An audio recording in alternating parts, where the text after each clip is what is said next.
patients have missed out. Өнөөдөр Сүхбаатарын талбайд амьдрал бэлгэлийн донорын ач холбогдлыг таниулах өдрөлөг боллоо. Донор бол амь хандивлагч, амьдрал бэлгэлэгч юм. Монгол улс 2006 онд бөөр шилжүүлэн суулгах мэт заслыг хийсэн нь эрүүл мэндийн салбарын нэг дэвшил байсан. Улмаар 2011 онд элэг шилжүүлэн суулгах мэт заслыг нэвтрүүлсэн бол 2014 оноос Монголд үүдэлс ясны чүмэг шилжүүлэн суулгах мэт заслыг хийж эхэлсэн. Улсын 1-р төв эмнэлэгт 2011 онд эргэтэн шилжүүлэн суулгах төвийг байгуулснаар олон хүнд амьдрал бэлгэлсэн. Өнөөдрийн байдлаар донороо хүлээж байгаа 1040 гаруй иргэн байна. Харамсалтай нь зарим хүмүүс зил залуудаа эрт нас ордог. Донорын аюулгүй байдал Энэ бол тийм бас яриад ах тийм сайхан гоё юу гэдэг.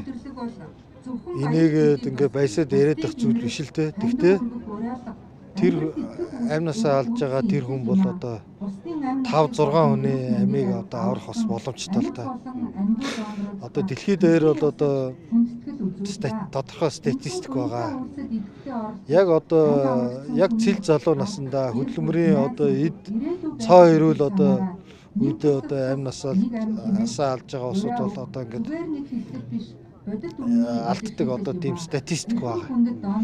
Гэхдээ тэр тийм тохиолдлууд хэрвээ эд эрхтний гинтийн ямар нэгэн шалтгаанаар нас орсон тохиолдлууд донор болох зөвшөөрөл өгсөн бол олон хүний амь насыг аврах боломжтой.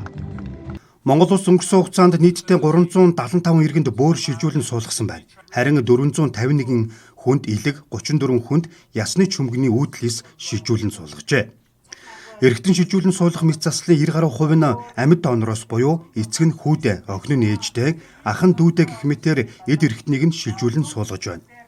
Харин донорын тухай хуульд зааснаар амьгүй донор гэдэг нь тарих бүрэн өгчөж үйл ажиллагаагаа эргэжгүй алдагдсан нас барсан нь тогтоогдсны дараа үйл ажиллагааг нь хэвээ явагдаж байгаа зарим эд эрхтнийг шилжүүлэн суулгахаар авч болох зохицыг хэлдэг. Харин өнөөдрийн өдөрлөгт оролцож байгаа Бүгд найрамдах Солонгос улсын донорын гэр бүлийг дэмжих төвийн төлөөлөл өдөрт зөвлөлийн гишүүн өөрт тохиолдсон түүхэн хуваалцсан юм а. Би нэгдүгээрт нь юу гэж бодсон бэ гэхээр миний охин ингээд тархины өхөлтэй учраас цаашид нас барах нь тодорхой болцсон байгаа боловч би өөр хүмүүст магадгүй донор болохыг зөвшөөрөх юм бол миний охины магадгүй биеийн аль нэг хэсэг ч юм уу өөр хүмүүстэй хамт надаас энэ хорвоог орхиж яваагүй ямар нэгэн байдлаар амьд үлдээ бидэнтэй хамт байгаа гэсэн тийм итгэл найдвар төрж байсан учраас би энэ шийдвэрийг бас гаргахад хүрсэн байгаа. Мөн дээрэс нь тухайн үед надад мэдээлэл өгчээсэн хүн маань манай улсад одоогоор гэхэд ер нь эд эрхтний донор хүлээж байгаа 10,000 гаруй хүн өнөөдөр ингээд байж байгаа. Энэ хүмүүсээс зарим нь ч гэсэн магадгүй өнөөдөр хороогоос халж байгаа хүлээсээр байгаад донор байхгүй учраас энэ хүмүүс аврагдаж чадахгүй байгаа. Амьгүй донор буюу тархины үйл ажиллагаа зогссон нь эмнэлгийн дүгнэлтөөр тогтоогдсон иргэдийн олонх нь гинтийн осол эсвэл тархинд цус харвсны улмаас насан эцэлдэг. Манай улсад гинтийн ослоор жилд 600 гаруй хүн тархинд цус харвах өвчнөөр 3000 гаруй хүн нас ордог гэсэн судалгаа бий. Эрүүл мэндийн хөгжлийн төвийн эд эрхтэн шилжүүлэн суулгах төвийн үйл ажиллагаа зохицуулах албаны даргын мэдээлэлээр тархины өхөлтэй доноруудаас 72 хүнд эрхтэн шилжүүлэн суулгасан гэдгийг мэдээлсэн юм а.